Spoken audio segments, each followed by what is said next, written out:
Muy bien, seguimos con más información aquí en De 6 a 9, 7 de la mañana con 18 minutos y ya estamos con Jessica Clavijo, directora de Fiscalización del Jurado Nacional de Elecciones. Y es que los candidatos deberán declarar sus bienes y rentas, pero no están obligados a consignar si tienen un proceso judicial en trámite. Si se trata de una sentencia consentida, sí, están en obligación de consignarla, pero si se trata de un proceso en trámite, no.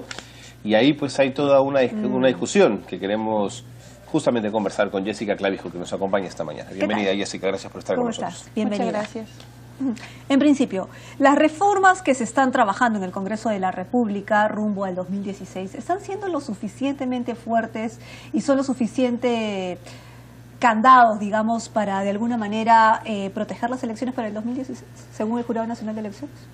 Bueno, en primer lugar, me gustaría comentarle a los televidentes que el paquete de reformas que se presentó ya desde el año 2011 contempla varios aspectos. En las últimas semanas hemos sido testigos de algunos cambios que están siendo insertados en nuestra normativa, pero consideramos que esto es un paquete que debe implementarse, es un engranaje.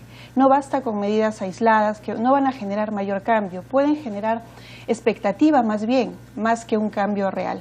Lo que no debe solo no basta, mano, sino que no va a tener el impacto que tendría la norma completa, ¿no es cierto? Funciona en conjunto. Así es, entonces la ciudadanía incluso va a generar una expectativa, claro, y la pena probablemente sea mayor cuando vean que en el tema de democracia interna aún no va a haber cambios, las bases aún no reflejan su sentir a través de las listas que son presentadas en el Parlamento. Hoy por hoy escuchamos también que podría entrar en debate y el tema del voto preferencial, si es que continúa o no, pero si no reforzamos las bases en los partidos políticos no va a haber ningún cambio sustancial. ¿Lo plantea usted como una crítica, como una invocación al Congreso a que mire la obra, la reforma en su conjunto, digamos, el proyecto? ¿Hay desazón en el jurado por la forma como el Congreso está manejando las cosas? No, en lo absoluto, no es desazón ni crítica, porque más bien aún nos encontramos dentro de una legislatura y hay la posibilidad de seguir debatiendo.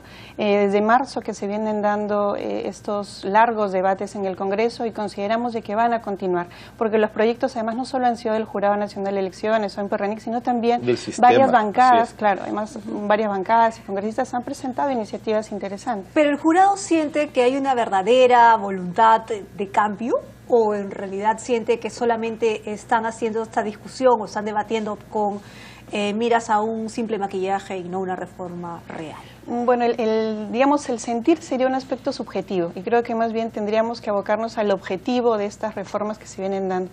Una de ellas, por ejemplo, es la que mencionaban al inicio de la entrevista y es los cambios que podrían haber en declaración jurada de vida.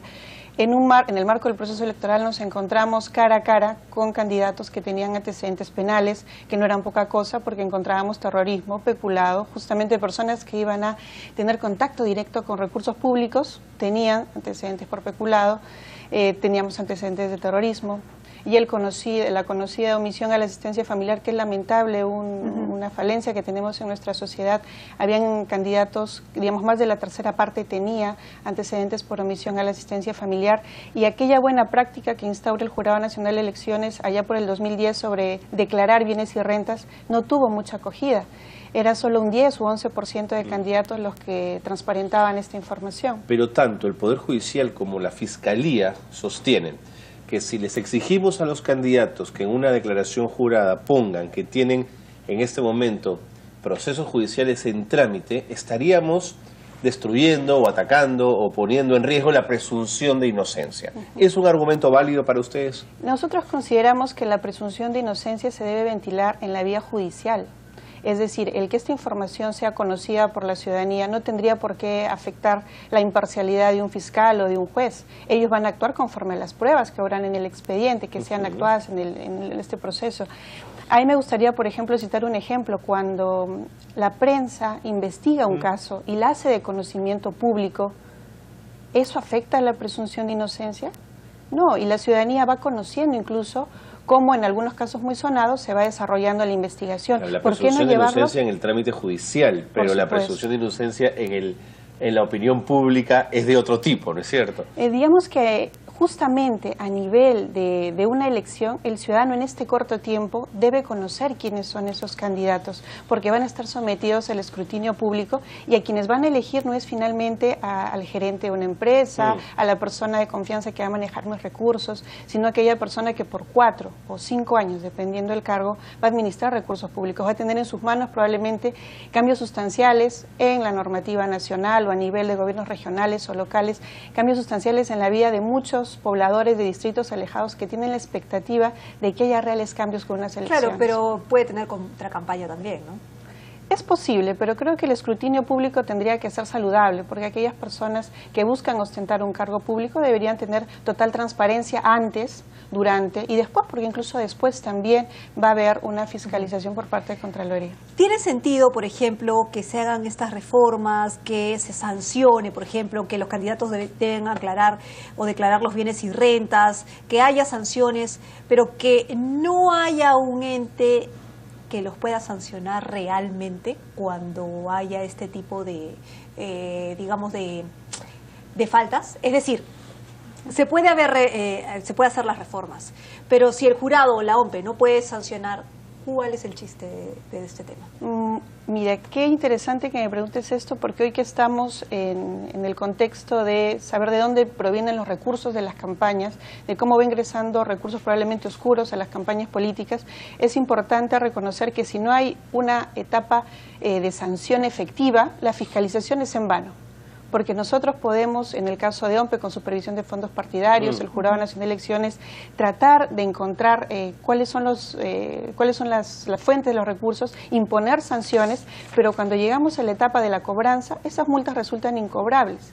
Entonces, por eso en el proyecto que se ha presentado se solicita que además de que se impongan multas, si no las pagan, la sanción sea la suspensión o el retiro de la inscripción de esa organización política, saldría del sistema. ¿Qué es el caso de Acuña, por ejemplo? Ese es uno de los ejemplos. Podría ser uno de los tantos, porque hay varias organizaciones políticas, no es el único caso, que han tenido sanciones impuestas por OMPE, y lamentablemente esto pasa a la vía judicial para el tema de la cobranza efectiva, pero a nivel del sistema pues vemos un debilitamiento, porque tenemos una etapa ardua de supervisión de fondos que no puede llegar a buen término porque no hay sanciones efectivas. Pero claro, era iluso pensar que los partidos políticos, en el marco además de su precariedad institucional y siendo absolutamente conscientes algunos de ellos de la penetración del narcotráfico, ellos mismos no se iban a dar una ley que pudiese afectarlos.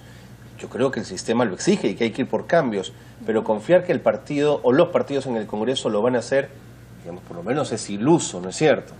Es que creo que la confianza debe estar bien cimentada en la ciudadanía, porque si nos ponemos a desconfiar justamente de quienes son los llamados a dar los cambios, pues ya vamos a entrar en una crisis no solo partidaria, sino también a nivel de nuestro sistema democrático. Ya no vamos a confiar en quienes elegimos, y cuando ya están en el cargo, cuando están en el cargo, vamos a desconfiar también de a quien hemos elegido. Entonces, esta campaña que se ha iniciado de reforma electoral es justamente para encontrar aliados estratégicos, como es la prensa, la ciudadanía en su conjunto, y poder hacer en este corto tiempo que queda hacia el 2016 cambios sustanciales. Más que presión, creo, llamar a la opinión pública a que participe. Yo creo que las redes sociales han sido también un mecanismo, ¿no? Fundamental para poder conocer esta información que no debería ser densa. Es decir, la ciudadanía no debería tomarlo como aspectos muy alejados de su día a día, ¿no? Es información sencilla, hoja de vida, financiamiento, el respeto a las bases. Entonces es información que gracias a Dios ya está en la palestra pública. Sí, pero las cosas que ustedes han propuesto, digamos este proyecto que presentó tanto el jurado, la OMPE y la RENIEC, no se está respetando. Digamos, ustedes proponen o han propuesto ciertas cosas, pero de las cuales están aprobando que la mitad. Sí, pero tenemos todavía expectativas. Hacia el año 2011, en algún momento se presentó un código electoral. Tenemos varias normas en materia electoral. Entonces, por eso probablemente se sienta que el avance es poco, porque tenemos infinidad de normas. Entonces, inicialmente el jurado dijo, bueno, consolidemos toda esta información con un código electoral. Así como tenemos un código penal, un código procesal, tengamos también nuestro código electoral y un código procesal electoral. Ese fue el inicio, digamos, de toda esta propuesta de cambio. En el interín se fueron presentando también otros proyectos, como fue el de la nueva ley de partidos, que incluye estos cambios sustanciales en democracia interna, en hoja de vida, que ha sido un avance las semanas pasadas. También el jurado emitió opiniones favorables sobre algunos otros proyectos que presentaron otras bancadas, como el caso de ventanilla única, que también, si bien es cierto, no era una propuesta del jurado, en su momento también se apoyó. Entonces, la sensación de que es poco es porque hay mucho por hacer, más que el avance que se dé, y tenemos la expectativa de que esto siga caminando, ¿no?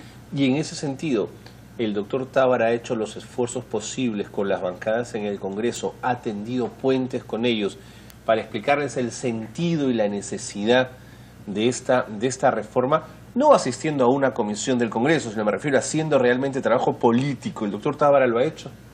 El trabajo se ha hecho a todo nivel, porque incluso además de poder tener lazos con el Congreso, haciendo llegar la información de la manera más explícita, didáctica, con los antecedentes, por qué se fundamentan estos cambios, también se ha acudido a bases, se ha invitado a jóvenes de los partidos políticos a la institución para que puedan tener conocimiento de todos estos avances. Se ha hecho actividades académicas. ¿Y qué consiguió? ¿Han conseguido cambiar la mentalidad o no? No podría saber si el cambio de la mentalidad se ha dado porque, digamos, no tenemos todavía esas facultades. Ya quisiéramos saber si la mente va a cambiar. Indicadores, medidas de gestión, de pronto, ¿no? La evidencia se tiene que dar a través de las reformas que se den en estas legislaturas. Si el paquete es de repente difícil de implementar en su totalidad, tenemos que ir en cambios específicos. Y lo que se espera, además, es democracia interna y financiamiento partidario. Creo que eso es lo fundamental y lo que está pendiente aún. Por eso es que no se puede de alguna manera fiscalizar casos como el que estamos viviendo en este momento, como es Oropesa, ligado al APRA. No se puede iniciar una investigación, por ejemplo, por parte del Jurado Nacional de Elecciones. Quien se encarga de ver el tema de supervisión de fondos es la OMPE. Y efectivamente OMPE hace los mayores esfuerzos para poder encontrar esta información, pero también a nivel institucional tienen algunas deficiencias. Por ejemplo, ellos solicitan información a la Unidad de Inteligencia Financiera y esa información es reservada. Entonces OMPE no puede contar con esa información. Solicitará información de repente a bancos, a SUNAT, y no puede contar con esa información porque es reservada.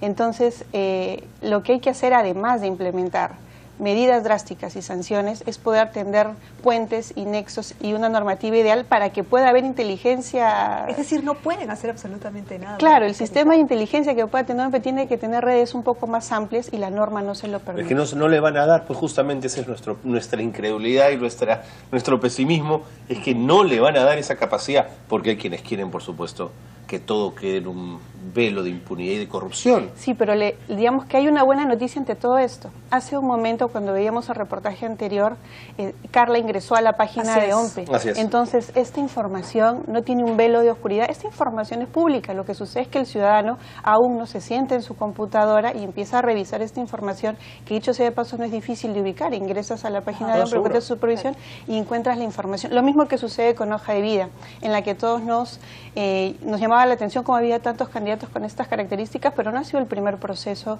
que ha tenido esta característica. Y Jurado Nacional de Elecciones, a través de voto informado y a través de el Infogop, además de presentar la hoja de vida, incluso hizo cuadros comparativos. Pero Jessica, tú estás hablando del rol ciudadano, que es muy importante, pero el rol de las autoridades es en este momento mucho más importante. Yo creo que es compartido, porque esas autoridades las hemos elegido nosotros. No hay que olvidar que nosotros cada 4 o 5 años tenemos una oportunidad. Y las alertas. Y darle alertas, y hacia el 2016 también tenemos una posibilidad de cambio, una posibilidad de poder ejercer una real presión ciudadana y decir, bueno, yo voy a premiar con mi voto aquellas autoridades que justamente obedezcan a mis expectativas. En el caso que justamente mencionábamos, Nava y Chinguel, esta ligazón que hay, a pesar de que ellos lo nieguen, en este tipo de casos, la OMPE y el Jurado Nacional de Elecciones, ¿tienen algún tipo de competencia? Tendría que ser la OMPE la que establezca claramente cuáles son los márgenes que ellos tienen para poder atender casos concretos. Lo cierto es que ellos reciben la información de todas las organizaciones políticas, debería ser al detalle. Si no es al detalle y oportunamente, se tendrían que imponer las sanciones correspondientes. Jessica Clavijo, muchísimas gracias por haber estado con nosotros. Gracias. Hacemos una pausa, volvemos.